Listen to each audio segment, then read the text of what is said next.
Aleluia. O título da mensagem nesta manhã é um título simples, mas muito direto.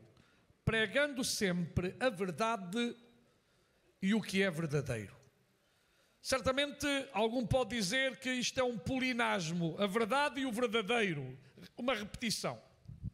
Mas está feito de propósito, para nós entendermos que, na verdade, na casa de Deus, no dia a dia, através da nossa vida, nós temos sempre que pregar a verdade. Amém? Hoje, um dos grandes obstáculos à fé cristã é, sem dúvida, acrescentar ou retirar coisas que não são bíblicas. Isto faz-se muito em muitos lugares. Diz coisas como se elas fossem bíblicas e não são. Retiram-se coisas importantes e não se falam delas. Isto significa que em muitos lugares o povo não está a aprender as bases das Sagradas Escrituras. Nós não temos o direito nem de acrescentar, nem de tirar. Claro que se nós agora pedíssemos a opinião de todos os que estão aqui sobre qualquer tema, iríamos ter opiniões das mais diversas. Se eu agora dissesse, irmãos, vamos pintar esta casa toda, o que é que vocês dizem acerca da cor que nós devemos utilizar? Eu ia ouvir aqui todas as cores e mais algumas. Porque cada um, e muito bem, tem a sua opinião. E nós somos livres de ter a nossa opinião. Mas somos livres até quando? Até quê? Somos livres naquilo que não altera a verdade. Deus não se importa que você na sua casa pinte a casa da cor que você quiser. Agora, o que Deus não quer é que você na sua casa dirija essa casa fora daquilo que é a vontade de Deus para a sua vida e para a sua família. Porque Deus deixou-nos a sua palavra. E a palavra não foi deixada ao acaso. A palavra não foi deixada para estar numa estante. A palavra foi deixada por Deus ao homem para ser obedecida, pregada, ensinada. Então, aquilo que não é bíblico pode ser humano, pode ser até demoníaco. E o problema é que alguns ensinos, infelizmente, desvirtuam a essência, a simplicidade e o autêntico do cristianismo. Eu pessoalmente tenho medo quando verifico que isto está a acontecer. Não tenho medo, entendam-me, tenho medo que as pessoas sejam desviadas da verdadeira fé. Eu tenho medo que as pessoas pensem que o cristianismo é aquilo que ele não é. Ou que as pessoas, por causa de coisas que são ensinadas, cheguem a uma conclusão que não é aquela conclusão que Deus quer que nós cheguemos. Então eu tenho preocupação, a mim dói-me.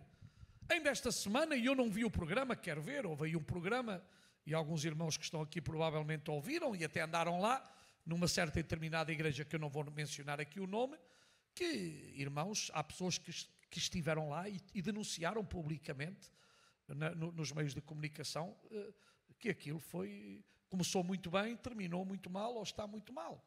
E nós temos que ter cuidado, irmãos. Nós nunca podemos desviar-nos da palavra de Deus. A palavra não é para ser pregada de acordo com aquilo que eu penso ou imagino. A palavra de Deus tem regras. Há regras que devemos aplicar.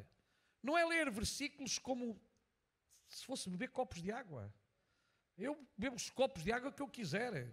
Mas eu não posso retirar um versículo e fazer desse versículo cabal de batalha sem haver precisamente um contexto para dar a certeza daquilo que é uma doutrina. Ainda esta semana, os meus alunos fizeram várias perguntas muito interessantes. E uma delas é por causa daquele único versículo que aparece na primeira carta aos Coríntios, ainda que eu falasse a língua dos anjos. Então há gente aí a ensinar que os anjos têm uma língua própria. E aquele versículo não está a dizer que os anjos têm uma língua própria. É uma figura de estilo. Só para nos dizer que se não temos amor, façamos o que façamos, não tem nenhum tipo de valor. Ou seja, a ênfase não está na língua dos anjos, porque só aparece uma vez, e uma vez não faz doutrina, irmãos. Para ser uma doutrina tem que haver um conjunto de versículos a afirmar, a reafirmar a mesma coisa. Então, é uma figura forçada, de estilo, para nos ajudar a reconhecer uma grande lição espiritual. Ainda que eu falasse. Porque há muitas pessoas que valorizam os anjos, como se os anjos fossem mais importantes que ninguém. E o único aqui que é importante é Deus. Os anjos apenas são criaturas que servem a Deus e nos servem a nós. Sim, Senhor, nos servem a nós a mando de Deus, não ao nosso mando. Aos seus anjos dará ordens, diz a Bíblia. É Deus quem dá ordens aos anjos. E depois ainda temos os anjos caídos, nos quais está o Lúcifer. E eu costumo dizer, se os anjos tivessem uma linguagem, o Lúcifer conhecia a linguagem dos anjos, porque ele foi um anjo. Mas um anjo caído. Portanto, irmãos, devemos ter muito cuidado quando nós pegamos num versículo e, sinceramente, vertemos imediatamente uma doutrina. E há por aí hoje, e desculpe eu dizer-vos isso, irmãos, há irmãos que pegam muito bem, vão à internet, ouvem tanta coisa e não se dão conta das heresias que estão a ouvir. Há lá coisas boas, mas que há tanta coisa que não presta, também há. E nós temos que ter muito cuidado, irmãos, em não ouvir qualquer coisa sem meditar, sem estudar, sem pensar naquilo que estamos a ouvir. Então, geralmente muda-se hoje o que é simples, o que é autêntico, e muda-se de tal modo que muitos conseguem ter muitos seguidores. Porquê? Porque são apelativos, simpáticos, estão de moda, mas ninguém vê aquilo que está por detrás. São agradáveis ao ouvido, à vista, ao ego humano, por isso a carne gosta. A carne gosta de tudo aquilo que lhe é apelativo. Mas a carne não gosta daquilo que ela se tem que sacrificar. A carne não gosta daquilo que ela tem que ficar, como a gente diz, no assador, no fogo. Não é no fogo, eu não estou a pensar agora na grelha, está bem? Ainda falta bastante para comer, não vamos a pensar agora na grelha, vamos pensar na grelha espiritual neste momento, está bem? Ninguém pensa agora na comida material. Outra também é em relação àqueles que, dizendo-se líderes, não vivem de acordo com aquilo que a Bíblia ensina e depois fazem com que as pessoas deixem de acreditar, apesar de não terem razão, porque uma coisa é Deus e outra coisa é os homens. Ontem, um amigo da longa data, que foi missionário em Espanha por muitos anos, escreveu o seguinte, que eu não sei se é dele, porque entretanto já havia outros a publicar o mesmo, mas eu vou ler, fiz a tradução para o português, e diz assim: primeiro, passa-se por alto o pecado. Ouçam com atenção, está bem? Primeiro, passa-se por alto o pecado. Em seguida, permite-se o pecado. Logo mais, legaliza-se o pecado. Depois, promove-se o pecado. Logo, celebra-se o pecado. E depois, obriga-se a todos que aceitem o pecado. Por último, perseguem-se aqueles que lhe chamam pecado. E este é o problema da nossa sociedade. Nós, há muitos anos atrás, ou há alguns anos atrás, uma coisa era facilmente identificada e dizíamos: isto é pecado. Hoje há gente que fica ofendida quando nós lhe chamamos pecado. Hoje há gente na sociedade que nos quer obrigar a nós a dizer que isso não é pecado. E até mais, irem no tribunal contra nós por chamarmos aquilo e aquele outro pecado. Por exemplo, esta semana no Brasil, ou a semana passada, no Rio de Janeiro, alguns deputados levaram para que aqueles que expulsam demónios fossem presos, porque estão a atentar contra a religião do diabo.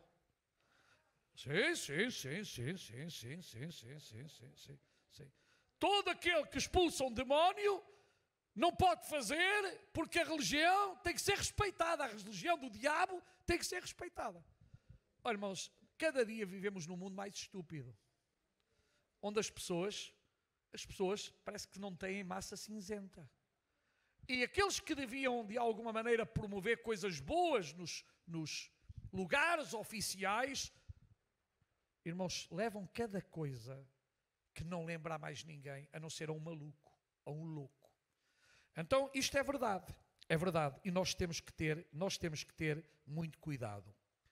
Por isso, irmãos, o verdadeiro cristianismo, e eu digo o puro, o genuíno, distingue-se das outras religiões. Sabem porquê? Porque, primeiro, está apoiado em factos verídicos. O cristianismo está apoiado em factos verídicos e credíveis. Verídicos e credíveis. Onde o mito não tem lugar. Onde a verdade é o seu alicerce. Por isso, irmãos, cada dia mais nós temos que estar firmados sobre o alicerce, e o nosso alicerce é a pessoa bendita de nosso Senhor e Salvador Jesus Cristo, e a sua palavra é o fundamento ao qual tu e eu não podemos desviar-nos jamais, porque é o único que traz luz à nossa mente, ao nosso coração, ao nosso ser, para que caminhemos e andemos na verdade de Deus. Sem dúvida, a Bíblia ainda hoje é o livro mais atacado. Muitos procuram descredibilizá-la. Outros querem que ela seja como se fosse algo ridículo. Assim como aqueles que acreditamos na palavra de Deus, que para nós continua a ser a única regra de fé e de conduta. Não há outra, irmãos, desculpem. Se algum quer outra regra de fé e de conduta, este não é o lugar certo. Porque aqui nós acreditamos que a Bíblia é a nossa única regra de fé e de conduta. Ela está acima dos pastores. Ela está acima dos ministérios. Ela está acima de tudo, irmãos, da própria igreja. Porque ela é a infalível palavra de Deus. Tudo pode mudar. Tudo. Mas a palavra de Deus jamais mudará. Então, meus irmãos, os seus dados históricos têm sido comprovados. E alguns dos mais atacados, com o passar do tempo, têm aparecido as evidências, através de achados e escavações, nas quais, e como não poderia deixar de ser, são aplicados todos os métodos científicos para o estudo dos mesmos, demonstrando que Deus não mente. Deus não mente. E como consequência, a sua palavra também não. Tanta gente a atacar a Bíblia. Tanta gente. Ainda agora, foi nos Estados Unidos, estava a ler esta semana que passou, alguém contra a Bíblia que é lida, não sei o quê. Irmãos, porquê? Porque ódio, a única palavra que é verdade, a única palavra que traz vida, a única palavra que revela Deus, a única palavra que mostra que o homem necessita ser salvo e diz que Deus providenciou um Salvador. Mas há um ódio tremendo em tantos corações à palavra de Deus. Porquê? Se alguns dizem que a Bíblia não é nada, porque é que lhe tem ódio? Eu não tenho ódio, ou não deveria ter ódio a uma coisa que não é nada.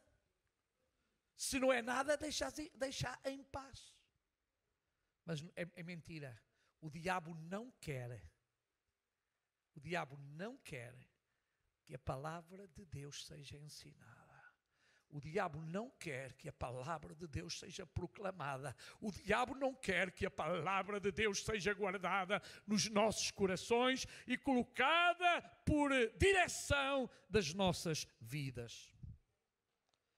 Assim que a nossa fé na palavra não é um mito nem uma utopia, mas uma fé real, num Deus Criador, num Cristo que veio a este mundo com a finalidade de salvar a humanidade e dar ao homem uma oportunidade de se reconciliar com Deus e obter a vida eterna. Amém?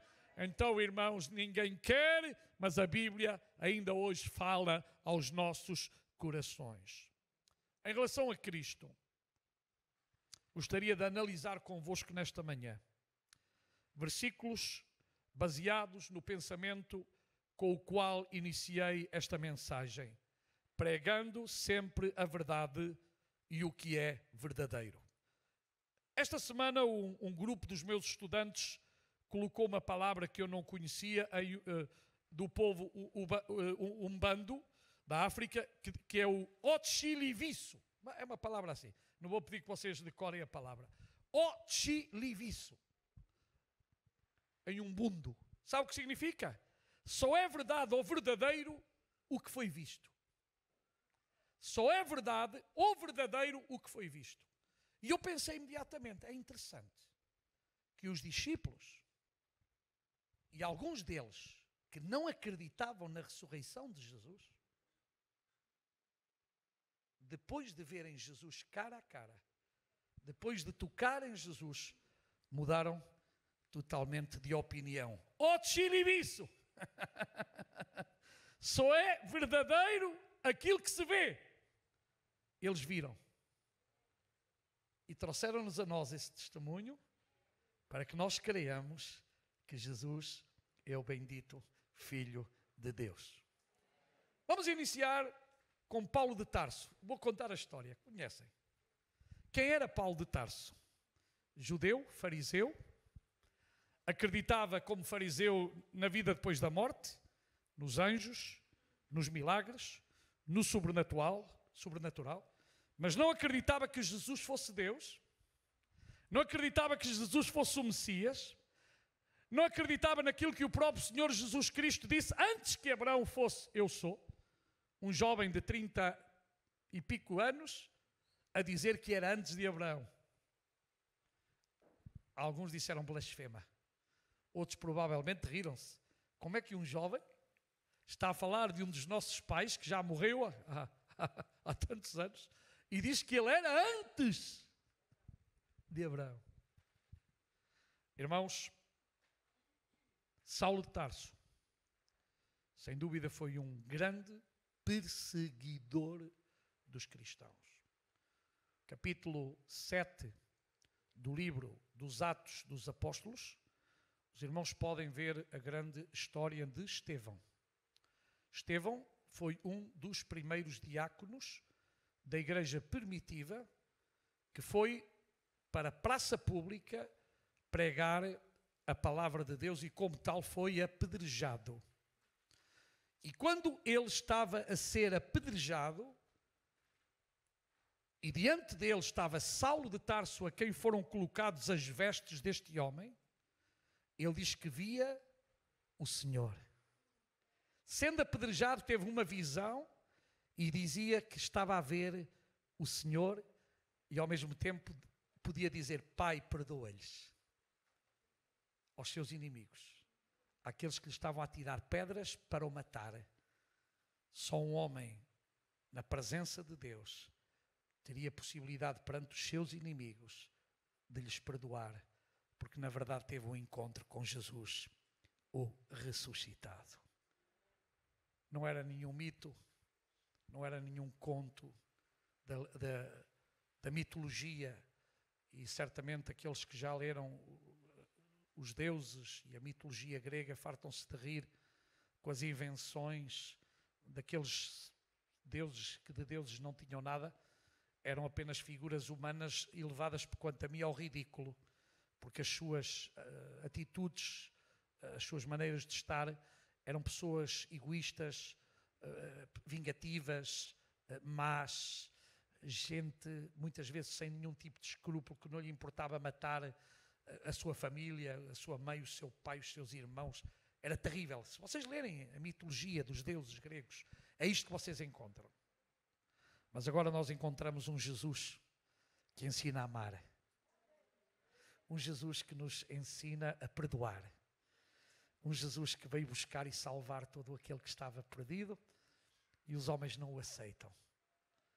Mas a Bíblia diz: a todos quantos o receberam, Deus lhes deu o poder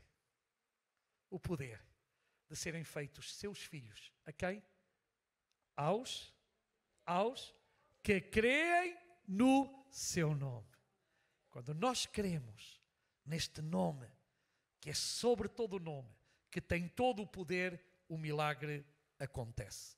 Então, Saulo de Tarso perseguiu, levou cartas para prender, maltratou, e numa das suas, ou na sua última viagem de perseguição,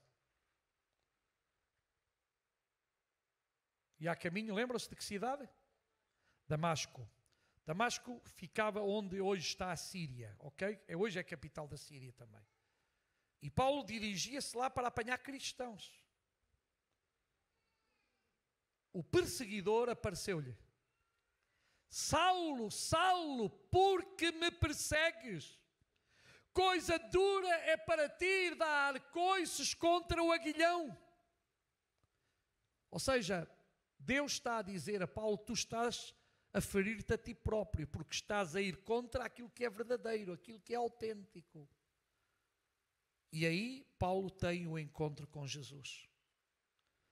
E é onde ele pergunta, que queres, Senhor, que eu faça? O que é que queres para a minha vida? E os irmãos sabem, eu não vou contar os pormenores. Ele caiu ao chão, viu uma luz, ouviu a voz. O que foi isto? Foi a sua experiência pessoal com o Cristo ressuscitado. Hoje em dia, no mundo muçulmano, há muitos que estão a ter sonhos de Cristo e a converterem-se ao Senhor. Os irmãos sabem que os muçulmanos são muito duros.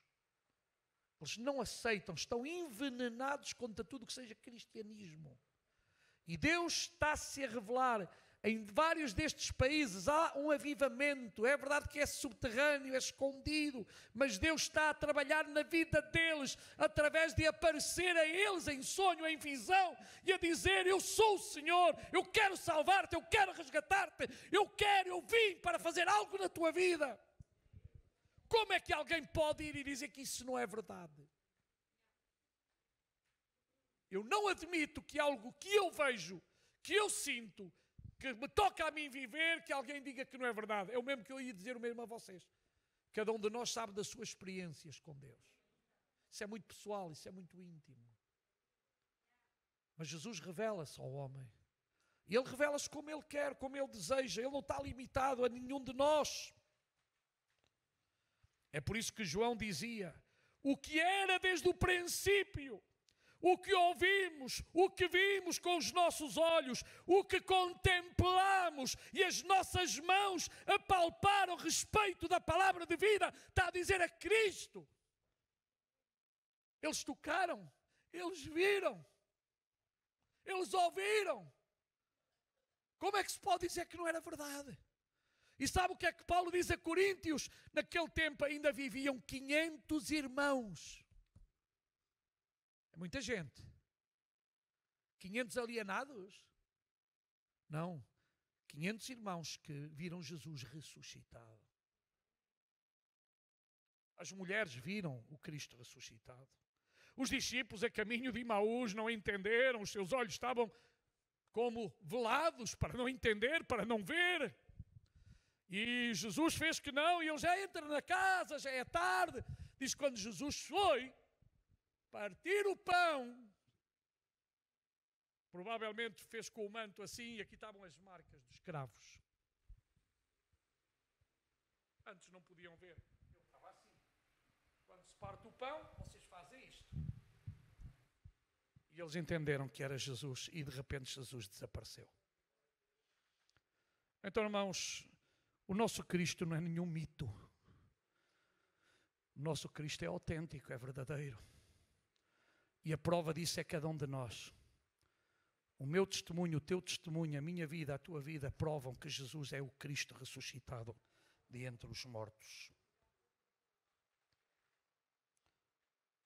João 1,14 diz, e a palavra se fez carne, falando de Jesus, João 1,14.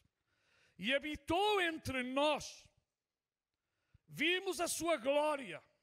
Glória como do unigênito, único do Pai, cheio de graça e de verdade. Atos 1,3. Depois do seu martírio, Jesus apresentou-se a eles e deu-lhes muitas provas, e eu gosto do que está, incontestáveis, da sua ressurreição. Apareceu-lhes por um período de 40 dias seguidos e ensinou-os acerca do reino de Deus. Não foi um dia. Durante 40 dias, Jesus esteve com muitas pessoas Jesus ensinou a muitas pessoas. Jesus foi visto por muitas pessoas. Muitas pessoas tocaram o corpo de Jesus. Muitas pessoas relacionaram-se com Jesus. Amém? Então não foi uma possível hipnose, não é? Coletiva ou particular, porque isso não iria funcionar. É por isso que os apóstolos, depois de terem sido chicoteados e proibidos de pregar Jesus, em Atos dos Apóstolos, capítulo 4 e versículo 20, sabe o que é que eles disseram?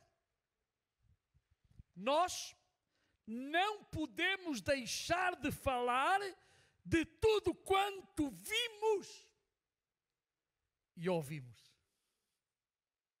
Nós também não. Nós não podemos deixar de falar daquilo que vimos e ouvimos. O cristão não pode deixar de falar. Pedro, na sua segunda carta, no capítulo 1, versículo 16 e a 18, os irmãos quiserem abrir a Bíblia, 2 de Pedro, capítulo 1, versículo 16 a 18, diz assim, Pedro ensinando a igreja, porque não seguimos fábulas. Sabe o que é uma fábula, não é? Um conto. Um conto que não é verdadeiro. Um conto, muitas vezes, para entreter pessoas. E Pedro está dizendo aos crentes, nós não seguimos fábulas engenhosamente inventadas. Ou seja, usar a cabeça para criar uma história complicada para de alguma maneira levar a água ao seu moinho. A Bíblia não foi escrita para isso. A Bíblia foi escrita para nos ensinar quem é Deus, como deve chegar a Deus, que oportunidade o homem tem perante Deus e aquilo que o homem pode fazer para ser salvo. Amém? Então, irmãos, Pedro está a bater nesta tecla para animar a igreja e para que a igreja não caísse de alguma maneira nestas fábulas que era normal, portanto, em todo o Império Romano. Havia pessoas que se dedicavam a contar as fábulas dos deuses pagãos, aquelas histórias, algumas delas, como eu já disse, tão complicadas.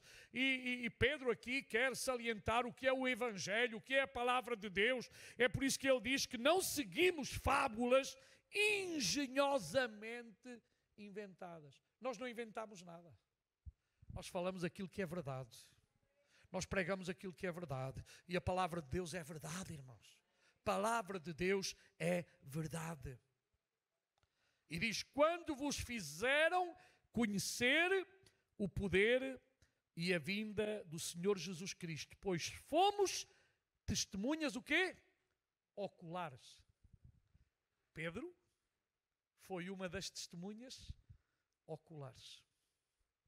Jesus, inclusive, antes de ser preso, tinha advertido Pedro. Pedro, antes que o galo cante, tu me vais negar 3 vezes. Ai, Pedro, eu não, Senhor, eu estou aqui até à última. Agora imaginem-se, depois daquele acontecimento no qual efetivamente Pedro negou o mestre, como é que por dentro ficou Pedro? Ponha-se no lugar de Pedro. Imagine que você está a dizer a um amigo seu, eu nunca vou negar. Eu nunca vou negar. E chega um dia que você tem que ser testemunha no tribunal e você mente e diz assim, não, eu não conheço essa pessoa. Como é que você ficava? De terra por terra. No fundo foi o que Pedro disse do seu mestre. Eu não o conheço. Vocês devem estar confundidos. Não, mas tu falas como os seus discípulos, que era Galileu. Os galileus tinham o seu sotaque. Os alentejanos têm o seu sotaque, os nortenhos temos o nosso sotaque, os algarveus têm o seu sotaque, os açorianos têm o seu sotaque, não é? Os beirões têm o seu sotaque, cada gente tem o seu sotaque. E era impossível, não é? Os santomenses também têm o seu sotaque, os angolanos têm o seu sotaque. Todos temos sotaque. Uns nota-se mais, outros nota-se menos. Aqueles que eram muito galileus, toda a gente sabia que eram daquela região. E Pedro, eu não conheço. Mas Jesus nunca o negou a ele. E Jesus nunca nos vai negar a nós. É por isso que depois Pedro diz com toda a autoridade: fomos testemunhas oculares da sua majestade. Através do testemunho daquilo que Cristo tem feito na tua vida, tu hoje podes dizer: eu sou uma testemunha. E não se pede que tu contes uma coisa que não experimentaste, porque isso é mentira. Conta apenas aquilo que Cristo fez contigo. Nós não somos chamados a inventar, nós não somos chamados a contar coisas que não estão escritas, mas nós devemos contar a cada pessoa aquilo que aconteceu na nossa vida. E eu sei o testemunho de alguns de vocês, outros não conheço, mas aqui há pessoas de todo o tipo. Há aqui pessoas que não acreditavam em Deus, há aqui pessoas que eram agnósticas, que bem, Deus pode existir, mas se existe, é tão superior que não se aproxima de nós. Outros tinham a sua religião, cada um de nós era diferente. Mas há uma coisa que hoje temos em comum, a maioria dos que estamos aqui, é que Cristo veio ao nosso coração. E a nossa vida mudou. E hoje nós podemos dizer antes e depois de Cristo. Antes não tínhamos fé, não tínhamos esperança, não tínhamos a certeza da vida eterna. Hoje, em Cristo, somos mais que vencedores e sabemos que o Senhor foi preparar um lugar para nós. Por isso ele disse lá no Evangelho de São João, que eu gosto tanto: não se turbe nem tenha medo o vosso coração. Credes em Deus, crede também em mim. Na casa do meu Pai há muitas moradas. Ou seja, há lugar para todos nós. Há um lugar para ti. Se tu ainda não tens Jesus no teu coração, Ele tem um lugar para ti. Porque a Bíblia diz que onde Ele está, Ele quer que tu estejas. Ou seja, não depende dEle, porque Ele dá-nos a nós a oportunidade de estarmos com Ele. Será que todos os que estamos aqui nesta manhã queremos estar eternamente com Deus? Queremos estar eternamente com Cristo? Ou achamos que não existe tal coisa? Ou achamos que isso não é possível? Deus fala a verdade. A sua palavra revela-nos a verdade. E nós apenas temos que pregar aquilo que é verdadeiro. Amém? A única verdade que nos liberta. Em Lucas capítulo 24, versículo 39, o próprio Senhor Jesus, quando chegou àquele lugar onde estavam os seus discípulos, ele podia dizer: observai as minhas mãos e os meus pés, e vede que eu sou o mesmo. Tocai-me e comprovai o que vos afirmo, porque um espírito não tem carne nem ossos, como percebeis que eu tenho. Vocês lembram-se? O próprio Tomé, ele disse: se eu não vir, eu não creio. Os que estavam naquele dia disseram-lhe a ele: olha, Jesus apareceu. Vocês estão a sonhar. Eu não acredito. Como é que Jesus vos apareceu? Isso é impossível. E Jesus tem que dizer aqui estas palavras: eu sou o mesmo. Tocai-me, comprovai, para ver se é aquilo que eu estou a dizer ou não. Eu não sou um fantasma. Eu não sou um fantasma, eu sou real, eu sou autêntico. Este é o Cristo que nós temos que pregar, é o Cristo que nós temos que anunciar. Então, depois em João 20, 27, diz: então dirigiu-se a Tomé, João 20, 27, dizendo: coloca o teu dedo aqui, vê as minhas mãos, estenda a tua mão e coloca no meu lado. Agora não sejas o incrédulo, mas crente. Então, irmãos, depois de tudo isto, quem era o menino lindo para dizer a Tomé que Jesus não tinha ressuscitado? Quem é que tinha coragem de dizer a Tomé, não, o teu mestre não ressuscitou. Irmão, se ele fosse como o Pedro anterior, se tivesse assim uma espadinha, fazia a barba a qualquer um. Então estou a dizer que é mentira, que o seu Senhor não ressuscitou, quando ele nem sequer acreditava. E depois de ver, de tocar, ele pôde comprovar que afinal de contas o seu Cristo tinha ressuscitado. Nós cantamos um corzinho que diz, o Cristo do mundo está morto, mas o nosso ressuscitou. Ressuscitou. E sabe porque é que nós estamos aqui nesta manhã? Porque o nosso ressuscitou. Se ele não tivesse ressuscitado, nós não estaríamos aqui a fazer absolutamente nada. Não haveria esperança, não haveria fé, não haveria ressurreição de mortos. A pregação era inútil, irmãos. Mas porque ele ressuscitou, nós dizemos aleluia. Diga comigo aleluia nesta manhã. Aleluia. Obrigado, Senhor, pela tua ressurreição. Aleluia. E em Apocalipse 19:13 diz que, falando de Jesus, estava vestido com um manto salpicado de sangue e seu nome é Palavra de Deus. Aleluia, aleluia, aleluia. E eu há bocado não dei a citação para aqueles irmãos que gostam de ter 1 de Coríntios 15:6. Depois disso, apareceu a mais de 500 irmãos, de uma só vez, a maioria dos quais ainda vive, naquele tempo, claro. Alguns também já tinham adormecido. Aleluia. Irmãos, e poderíamos ler tantos versículos, como aquele, quando o anjo, em Mateus 28:5-7, disse às mulheres, não tenham medo, sei que vocês estão procurando Jesus que foi crucificado. Ele não está aqui, ressuscitou, como tinha dito. Venham ver o lugar onde ele jazia, já não jaz. Jazia antes. Vão depressa e digam aos discípulos dele, ele ressuscitou dentre os mortos e está indo adiante de vocês para a Galileia. Lá vocês o verão. Lá vocês o verão. Não é aquilo que nós estamos a dizer os anjos, é aquilo que vocês vão ver.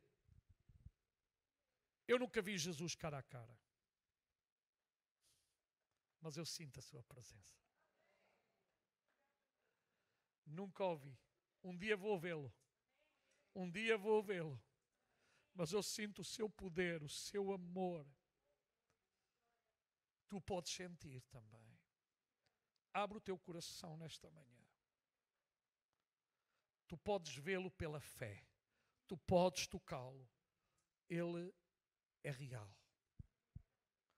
Ele é real. Irmãos, na sexta-feira, há 15 dias atrás, de madrugada eu tive uma crise tremenda dos cristais no ouvido e eu caía para o chão. E passado umas horas eu ia para Angola e eu disse, como é que eu vou agora como estou? Eu disse, Senhor, não é possível, Senhor. Tu tens poder para curar-me. Digo-vos que já aconteceu isso algumas vezes e nunca aconteceu ser curado naquele momento. O Senhor tem-me dizer, irmãos, ainda de manhã pela fé levantei-me quase a cair agarrado, mas no final da tarde o Senhor já tinha operado. Para a glória do seu nome, porque Ele é real. Ele é real, Ele ama-nos, Ele preocupa-se connosco, irmãos. Não deixe de colocar fé neste Deus verdadeiro, neste Deus único. Por isso não pregues nada mais a não ser a verdade. Fala da tua experiência com Cristo. Tu não precisas de inventar. Oh, irmãos, uma das coisas que eu me preocupo é essas seitas que há por aí hoje, que pegam numa Bíblia que não é Bíblia, metem versículos que não são versículos, acrescentam, tiram, só para que a Bíblia diga aquilo que eles querem que ela diga. Mas a Bíblia não é para dizer aquilo que eu quero que ela diga. A Bíblia diz aquilo que Deus quer dizer ao homem e à humanidade. E Deus continua a dizer que o homem está em pecado, que o homem necessita de um Salvador, e o único Salvador é Cristo, o Senhor, que veio salvar e buscar todo aquele que estava perdido. Nós estávamos perdidos, mas em Cristo nós encontramos a salvação, o perdão para os nossos pecados e a certeza da vida eterna. Aleluia! Porque a palavra de Deus nos diz. A palavra de Deus é o nosso garante. Amém? Agarra-te firmemente à palavra de Deus. Não dês ouvidos a fábulas. Nem estejas preocupado em satisfazer o teu ego, mas está preocupado em mudar a tua vida se ela não está bem na presença de Deus, para que tu sejas um homem e uma mulher vitoriosa em Cristo Jesus. Aleluia! Porque a Bíblia diz que aquele que está morto para o mundo vive para Cristo. E Cristo tem uma nova vida para todos nós, para que vivamos nessa plenitude. É verdade que no mundo teremos aflições, no mundo teremos enfermidades e dificuldades, mas aquele que venceu continua conosco. Aquele que venceu continua conosco, porque ele ressuscitou ao terceiro dia. Tragada foi a morte na vitória, disse Paulo. Onde está a morte, o teu aguilhão?